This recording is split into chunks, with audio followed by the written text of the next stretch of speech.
আপাতত গেটের প্রস্তুতি চলছে। এই মুহূর্তে মণ্ডপের আশপাশে যা যা কাজ হচ্ছে সব কিছু ঘুরে ঘুরে দেখাবো। তো এই সব জিনিস নিয়ে কাজ করা হচ্ছে। আর এখানে পুজোতে অনেক অনেক ভিড় হয়, সেটা তো তোমরা সবাই জানো। এবার মা কিন্তু অনেকটাই ফিটিং করা হয়ে গিয়েছে।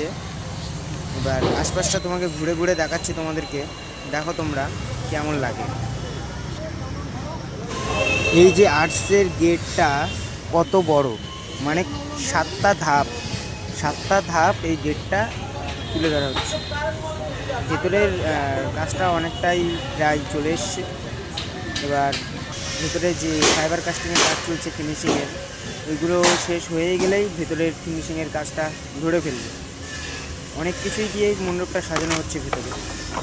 চলো নেক্সট ভিডিওতে দেখা হচ্ছে। চ্যানেলটা সবাই সাথে